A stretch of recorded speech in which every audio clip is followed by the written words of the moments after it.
Аз ще коментирам зелените площи на Хасково, тъй като там са отделени над 6 милиона лева за тяхната поддръжка.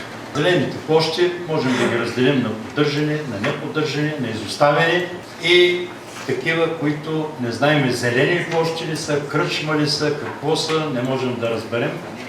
Остава мнението, че са кръчма. Били са зелени площи.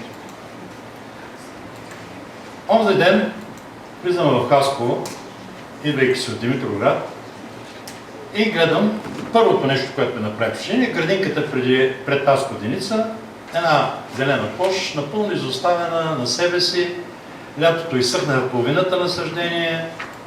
Така че ето един критерий, какво представляват зелените площи, които трябва да поддържат тези, които ще вземат тези 6 милиона и доста отгоре. И се натъквам на първото нещо, което е нещо, което не съм го виждал никъде в Европа или в света, обикалял съм много. Кръгово движение, засипано с чакъл и баластра. Преди един месец тази чакъл взеха да го изринат. Защо? За да сложат едни светлинки и наново го засипаха с чакъл и баластра. И в този момент направих една съпоставка с кръговото, когато се излиза от Димитровград, което е едно много интересно решение, което облегчава до голяма степен движението и най-важното е архитектурно решение на архитект от Хасково. Казва се архитект Томов, който беше известно време главен архитект на Димитровград.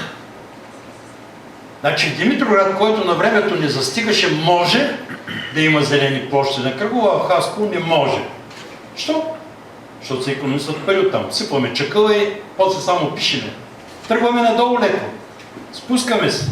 Вляво комендантската сграда, цялата ошарена. Това ще ви го кажа отгоре до долу на улица или булевард Траковска, не знам как се води. Защото когато един гражданин от някъде идва в Хасково, това е първото впечатление, което той ще види в този град. Първото. Тръгва надолу, вдясно малки градинки, които почти изоставени. Само в едната има едно заведение, естествено. Има места за букук, които са в ужасно състояние. Минаваме надолу, виждаме бившото техникум по текстил, който от 10 години висят едни дипли отвън, зелени, и вече са разкъсани. Няма кой да обърне внимание. Ама тая Хасково, И след това идва апогея на хасковската история. Един паметник на културата, който е в окаяно, ужасно състояние и никой не предприема нищо. Защо? Защото било частно. Какво като е частно? Закона позволява кмета да предприеме съответните мерки и да предизвика реставрация. Но там нещата са доста аз, твой, ти мой, ние наши и затова никой не се закача. Господин Иванов, по същество? По същество ще говоря. Знам, че кмета ви в момента апелира по същество. Градинките, зелените площи, вървиме надолу и гледаме зелените площи по същество ли е? Аз иска да кажа, кмете, не ме прекъсвай, защото ще запаля моторите и ще заговоря неща, които просто ще се чуеш къде да отидеш. Затова ще слушайте, това е Хасково, лицето на Хасково. Нека някои от вас да отидат да се разходят, да се пуснат по Раковска и да видят за какво става. Защо скочи, когато казах за Марса? Защото там имате интерес ли? Или някой ваш приятел има интерес? Да не казвам кой. Тръгваме надолу. Какво виждаме? Най-долу. Ужас. Паметника 1000 години Хасково. Целият осран. Това не е ли чистотата на Хасково? Не трябва ли да се чисти? Не трябва ли там всичко да е в ред? Ами, флагмана на туризма Аида, какво състояние? Защо не се предприема нищо? Да се изчисти, да се поднови, поне да съществува някаква чистота, нещо красиво. А този паметник е тотално изоставен. Даже до него селото си на Хасково са сложили няколко контейнера бобри да съберат бокуците. Що? Защото там не им е мястото. Всичко е на вили и могили.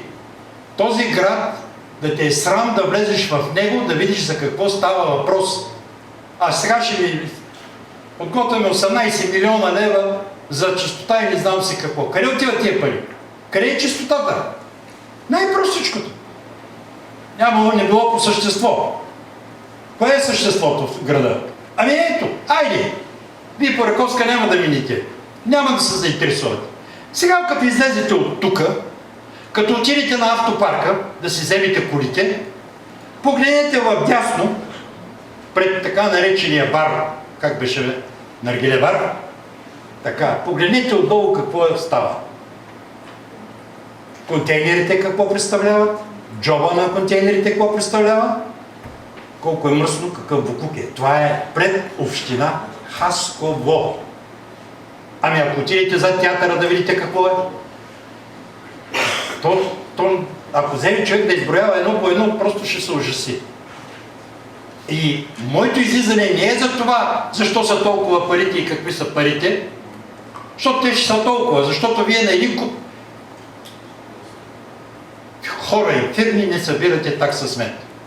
Чакате да ги фани 5 годишния давностен период. Ако не е верно, да се видим в съда. Съгласен съм. А защо ми забранихте, когато поисках информация? Защо забранихте да ми дадете информация? Трябва да подпишете декларация. А член 33 какво казва? Госпожо Тенчева, нали казва, че имам право? Така. Какво правим?